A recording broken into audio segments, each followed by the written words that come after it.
From his Florida home at Mar-a-Lago.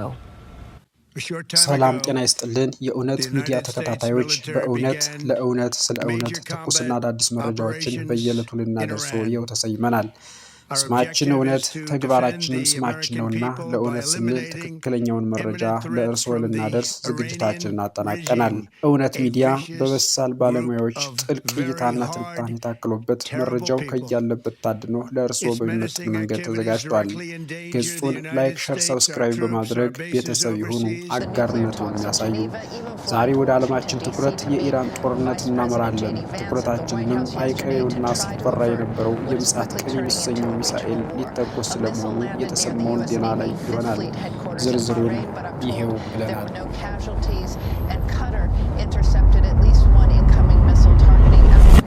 አሜሪካ በኢራን ጦርነት መሃል የሚኑቴማን 3 ሚሳኤልን ሞከረ ይችላል። የገልፍ ኒውስ መረጃ። ለመሆኑ ይህ ምንድነው? ዋና ዋና ነጥቦችን እነሆ። ይህ ሚኑቴማን 3 የተሰኘው አስፈሪ መሳሪያ 13000 ኪሎ ሜትር በመጓዝ የሚችልና የኒውክሌር ጥቃት የማድረስ አቅም ያለው ነው። አሜሪካ ለክፉ ቀን ይሆነኛል ስትል የሰራችው መሳሪያ ሙከራው የተካሄደው በካሊፎርኒያ በሚገኝ የጦር ሰፈር ስለመሆኑ ተነግሯል።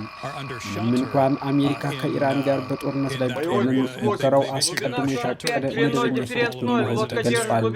ነገር ግን ውስጥ አዋቂዎች እንደሚሉት አሁን አይቀሬው ድብደባ እየቀረበ ይመስላል ይላሉ። እንደ አሜሪካ አየር ኃይል ስትራቴጂክ ኮማንድ ገለጻ GT254 የተሰኘውና ምንም አይነት የጦር አረር ያልተገጠመለት ሚሳኤል በፓሲፊክ ውቅያኖስ ላይ በሺዎች የሚቆጠሩ ማይሎች ተጉዞ በማርሻል አይላንድ አቅራቢያ የሚገኘውን ኢላማውን በትክክል መጥቷል። ባለስልጣናት እንደሚሉት ይህ ሙከራ ከዓመታት በፊት የታቀደ እንጂ አሁን በመካከለኛው ምስራቅ ካለው ግጭት ጋር የተያያዘ አይደለም። ዓላማውም የአሜሪካ የኒውክሌር መከላከያ አቅም አስተማማኝና ውጤታማ መሆኑን ማረጋገጥ ነው። ይሁንና ይህ የኢራንን ሰዎች ለማሞኘት የተነገረ ስለመሆኑ ግምቶች እየተሰጡ ነው። ለመሆኑ ሚኑቴማን 3 ምንድን ነው? ይህ ሚሳኤል የአሜሪካ የምድር ላይ የኒውክሌር ጦር መሳሪያ መከላከያ ዋነኛ አካል ሲሆን የሚከተሉት ባህሪያት አሉት። አህጉር አቋራጭ 13000 ኪሎ ሜትር በመጓዝ በማንኛውም አህጉር የሚገኝ ኢላማን የመምታት አቅም ያለውና አህጉር አቋራጭ ነው።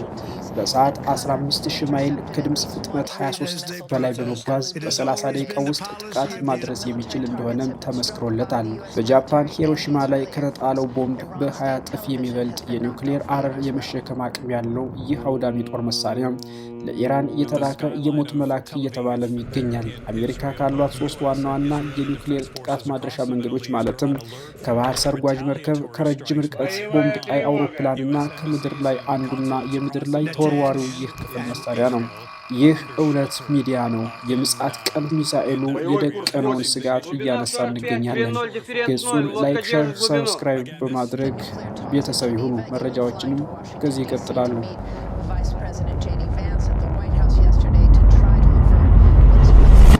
ለመሆኑ ለምን የጥፋት ቀን ተባለ የሚለውን ስናይ ሚሳኤሉ ሙሉ ከተማን የማውደም አቅም ያላቸውን የኒውክሌር አረሮች መሸከም ስለሚችልና በኒውክሌር ጦርነት ወቅት አጸፋዊ እርምጃ ለመውሰድ የተዘጋጀ መሆኑ ይህ ቅጽል ስም ተሰጥቶታል። ምንም እንኳን አሜሪካ ሙከራው መደበኛ ነው ብትልም ሙከራው የተካሄደው አሜሪካና እስራኤል በኢራን ላይ በሚያካሂዱት ወታደራዊ እርምጃ ወቅት መሆኑ ዓለም አቀፍ ትኩረቱን ስቧል። ግጭቱ የመጀመሪያው የኢራን የበላይ መሪ አሊ ካሚኒ መገደላቸውን ተከትሎ ኢራን በእስራኤልና በአሜሪካ የጦር ሰፈሮች ላይ የሚሳኤልና የድሮን ጥቃት ካደረሰች በኋላ ነው። በአሁኑ ወቅት አሜሪካ በሞንታና ዳኮታና ዋዮሚንግ ግዛቶች ውስጥ በሚገኙ የመሬት ውስጥ ጉድጓዶች ውስጥ 400 የሚጠጉ የዚህ አይነት ሚሳኤሎችን አሰማርታ ትገኛለች። ሚሳኤሉም በዓለም ላይ ካሉ እጅግ ፈጣንና አደገኛ የጦር መሳሪያዎች አንዱ ነው። ሚሳኤሉ 18.2 ሜትር ርዝመት ያለው ሲሆን በውርወራ ወቅት 36030 ኪሎ ግራም ይመዝናል። 3 ደረጃ ያላቸው ጠንካራ ነዳጅ የሚጠቀሙ ሞተሮች አሉት። የሚሳኤሉ በደቂቃዎች ውስጥ ወደ ህዋ ሊመጥቅ ይረዳዋል።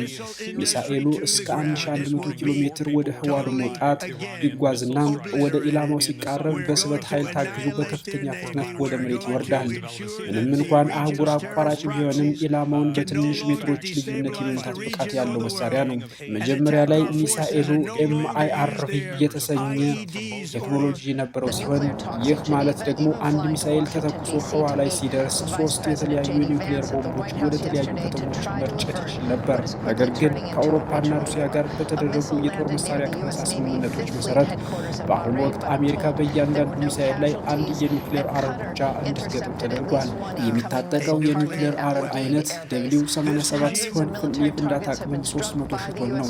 ለማነጻጸር በሂሮሺማ ላይ የወደቀው ቦምብ 15 ኪሎ ቶን ብቻ ነበር። እነዚህ ሚሳኤሎች የሚጠቀሙት በምድር ውስጥ በተቆፈሩ ጥልቅ ጉድጓዶች ውስጥ ሲሆን ከፍተኛ የኒውክሌር ጥቃትን መቋቋም በሚችሉ ኮንክሪቶች እየተገነቡ ናቸው። ሚሳኤሉን ለመተኮስ የአሜሪካ ፕሬዝዳንት ትዕዛዝና ልዩ የኮማንድ ማረጋገጫ ያስፈልጋል። ትዕዛዙ ከደረሰ በኋላ በምድር ውስጥ ባሉ መቆጣጠሪያ ክፍሎች ውስጥ ያሉ 2 መኮንኖች በተመሳሳይ ሰዓት ቦምቦችን በማዞር ተኩሱን ያጸድቃሉ።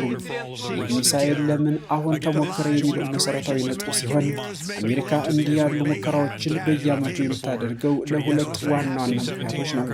አንደኛው ቴክኒካዊ ብቃትን መፈተሽ ሲሆን፣ ሁለተኛው ማስጠንቀቂያ ደወል ለመደወል ነው።